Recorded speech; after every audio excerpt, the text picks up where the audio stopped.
Meus amigos, minhas amigas, hoje é dia 21 de junho de 2015, agora é 0h48. Essa semana foi muito agitada, foram vários os acontecimentos e esses acontecimentos têm que ser repercutidos porque não foram poucos, foram muitos e nós não podemos deixar de falar, as coisas que aconteceram. Tem uma situação que ela já é notícia faz tempo, mas vale a pena a gente explicar para o amigo navegante que aqui no estado de Goiás nós temos na Assembleia Legislativa alguns funcionários fantasmas, inclusive um padre e o outro que é funcionário do deputado, no caso atual suplente Daniel Mesac. Beleza, todos os dois ligados à religião, um padre e o Daniel Mesac é ligado à igreja evangélica. Nós temos que começar a fiscalizar melhor isso aí. Sobre os funcionários fantasmas da Assembleia Legislativa de Goiás, o mínimo que deveria acontecer era ter uma CPI. Tá aqui, ó. Tá aqui no G1 de Goiás, notícia do dia 9 de junho. Então, fique esse alerta para nós que votamos, para nós que trabalhamos tanto para poder pagar uma carga de impostos que não é baixa, para não receber os serviços públicos de acordo com o que é estabelecido no artigo 6º da nossa Constituição. De repente nós estamos aí sustentando pessoas que só recebem, e as denúncias dizem que esse pessoal recebe e devolve uma parte para o deputado que o contratou, o que é um absurdo em todos os sentidos. É absurdo, isso deveria ter uma investigação profunda e deveria ser alvo de CPI naquela casa. Até para poder moralizar isso aí, porque o dinheiro do povo não é capim para poder servir aí de esquema, não é? De pessoas que não estão trabalhando e recebem. E no caso do padre, a justificativa foi de que ele pegava o dinheiro e transferia para obras de caridade. Não é assim que se faz. O dinheiro que recebe tem que ser fruto do trabalho. Se não foi fruto do trabalho, é um dinheiro injusto. É um dinheiro recebido de forma ilícita. Outra notícia também que chamou a atenção, pela gravidade do momento que nós estamos vivendo, foi o fato de alguém ter pichado na porta do apresentador Jô Soares, o seguinte dizer: Jô Soares, morra. Como é que você pode desejar a morte de alguém? Onde é que tem justiça nisso? Certo? Se a pessoa faz isso porque ele está contra a corrupção de um determinado governo, de um determinado partido, ele está entrando em contradição com ele mesmo, porque desejar a morte de alguém também é crime. E não é humano, não é correto, e é algo que não deve ser feito. Não deve ser feito. Aqui, ó, matéria da Folha, de São Paulo, faz parte da grande mídia, então nós vamos repercutir aqui da grande mídia também. Espectadores reclamaram da escolha da entrevistada e do tom de conversa, tido por críticos como ameno. Quer dizer, o correto é pegar a presidente e ficar metralhando, maltratando ela? Gente, uma coisa é você não gostar da presidente Dilma, do Partido dos Trabalhadores, mas por que ser agressivo? Sabe, a agressividade ela não é justificada. Não tem necessidade disso, não. Não precisa disso. Então temos que repudiar quem fez isso e torcer para que ele se redima, e tenha noção da gravidade do ato que ele fez. Outra notícia também, que essa tem que ser realmente compartilhada, porque tem muito a ver com o voto de protesto. As pessoas gostam muito de votar em personagens descrentes com a política, logicamente, porque nós vemos notícias que realmente desanimam. Só que as duas casas do Congresso Nacional, as Assembleias Legislativas, as câmaras dos vereadores, até mesmo as instâncias do poder executivo, seja no âmbito municipal, estadual, tem pessoas boas.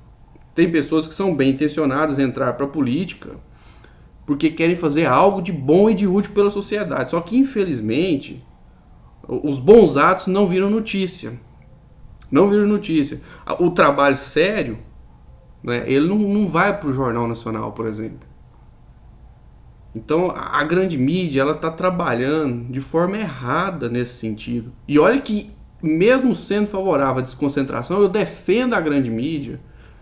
Não pelo fato de defender as besteiras que muitos jornalistas falam, mas pela defesa da liberdade de expressão, que essa é sagrada. E a própria presidente Dilma disse que é melhor o alarido de uma imprensa livre do que o silêncio de uma ditadura. Por mais que eu não concorde com eles têm que ter a liberdade de falar e também arcar com as consequências de palavras malditas, de acusações sem provas. Então tem que ter aí 2 pesos e 2 medidas. Mas liberdade total para a imprensa. E desconcentração também. Nós temos que ampliar o número de emissoras de TV, de emissoras de rádio, melhorar o sinal da internet aí, que venha logo a internet 4G e que surjam web rádios, web TV, e que mais pessoas possam ir até a rede e manifestar a sua indignação, fazer as propostas necessárias aí para melhorar o nosso Brasil, para melhorar os estados, as cidades, né, os bairros. Quer dizer, nós temos que nos unir pelo bem comum, fazer com que as coisas evoluam. Mas sobre isso, o deputado Jair Messias Bolsonaro tem 25 anos ininterruptos, né, é um parlamentar experiente e no dia 16 comemorou pela primeira vez na vida a aprovação preliminar de uma proposta de emenda constitucional de sua autoria. Ele diz que é discriminado, né? Na verdade faz aquele jogo de cena todo.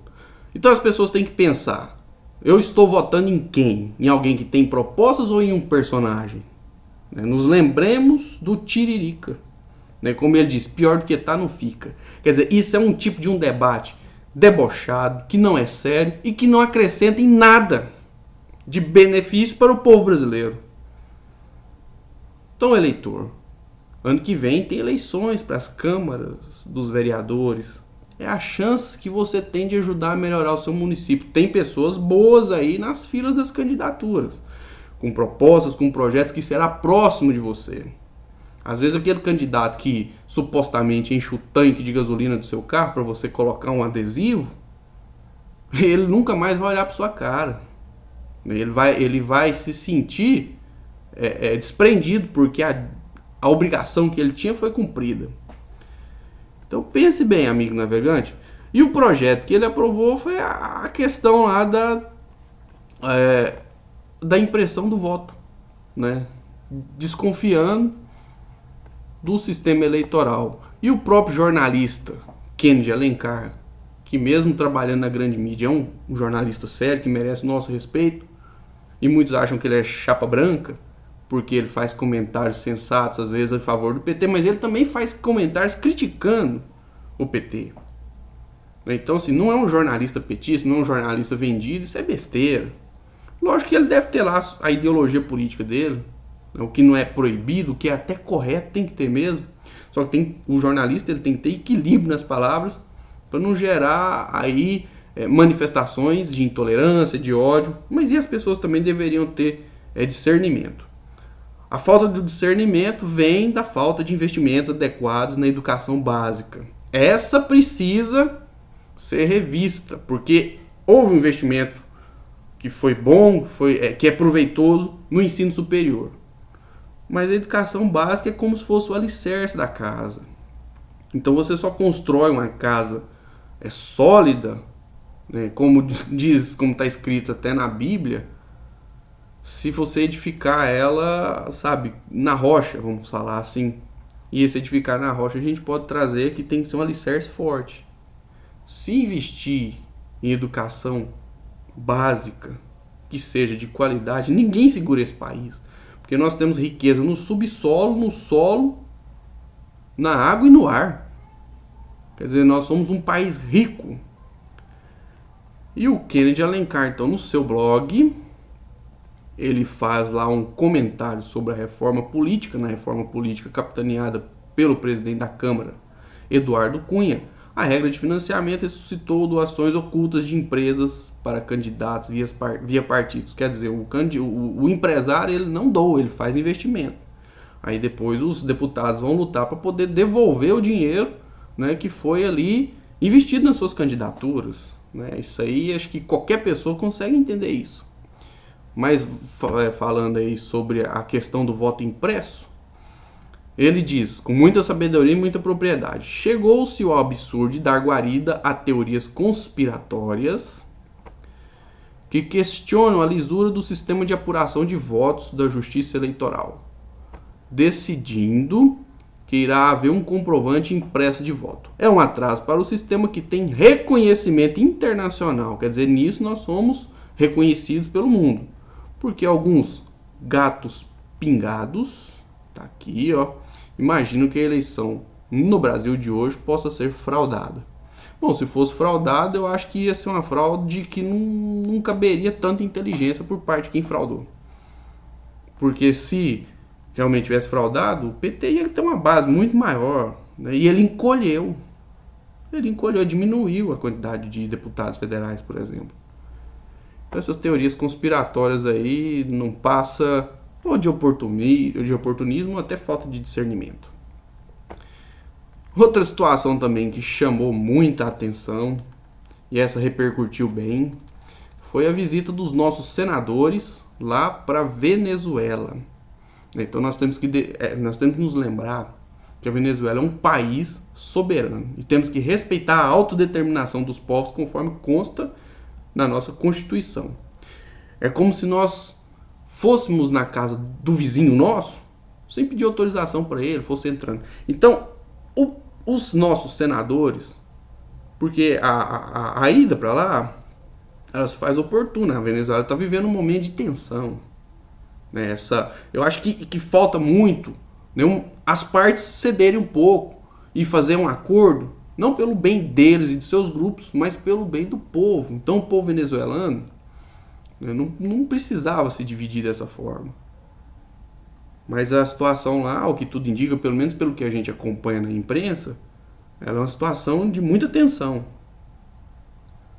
Então, assim, da nossa parte fica solidariedade para aquele povo, né, e que eles talvez tenham se excedido, mas eles foram defender a soberania deles, né, algo que é sagrado.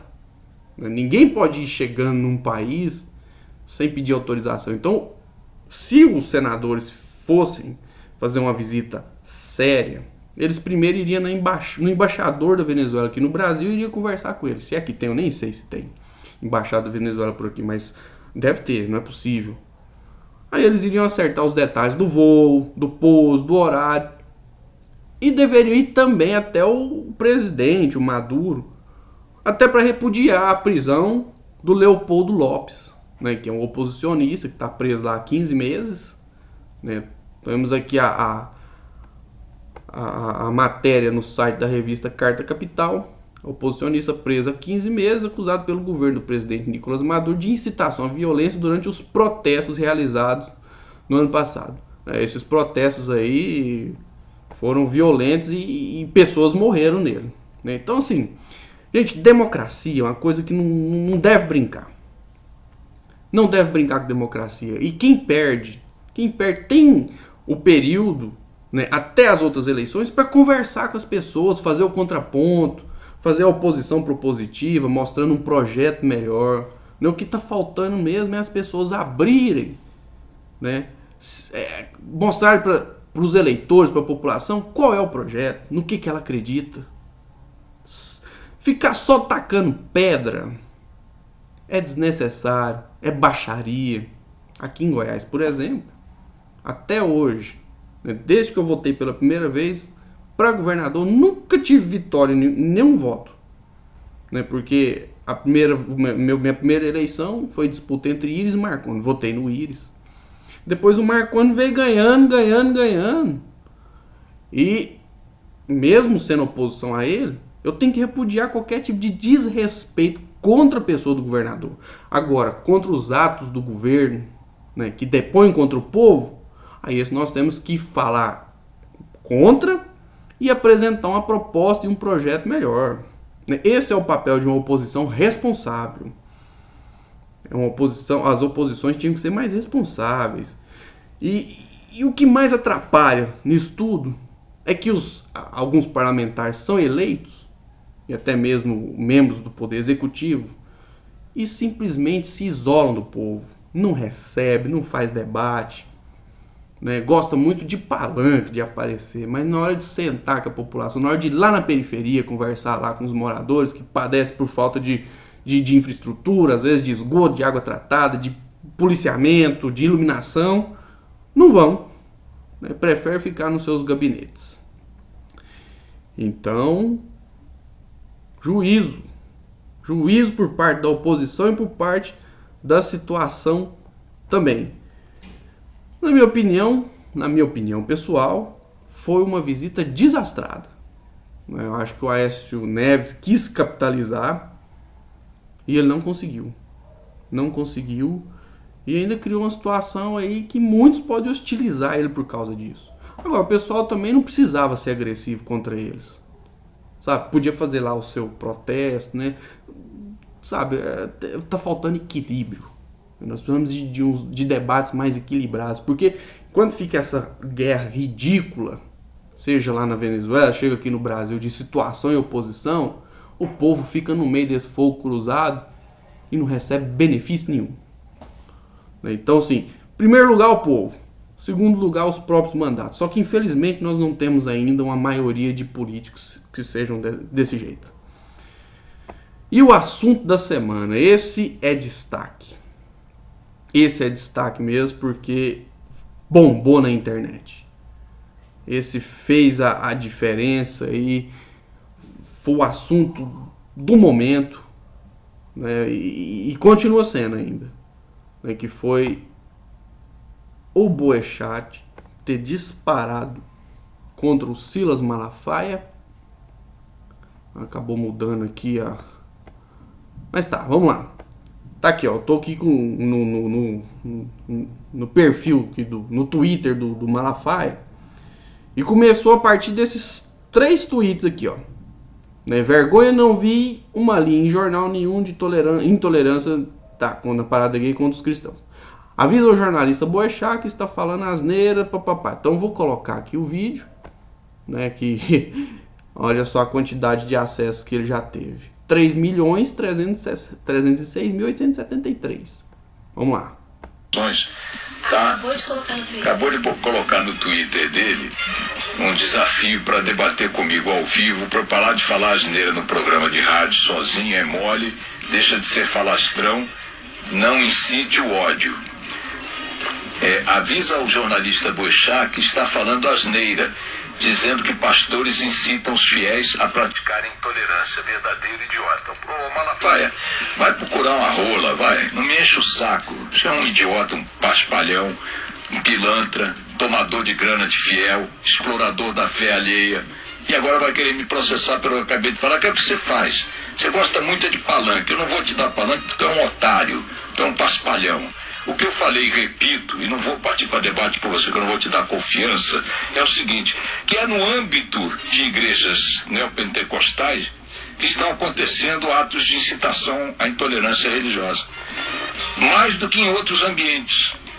E em nenhum momento, pegar minhas falas que estão todas gravadas, eu disse qualquer coisa que generalizasse esse comentário. Qualquer coisa. Até porque, diferente de você, não sou um idiota. Então você é homofóbico, você é uma figura... Bom, tá aí, acho que quase todo mundo no Brasil que tem acesso à internet viu isso, né? Repercutiu demais. E aí no perfil do Silas, eu tenho até dificuldade de falar Pastor Silas, porque uma pessoa, uma figura, uma pessoa igual ele, né, acho que tem pastores que são sérios e que merecem respeito.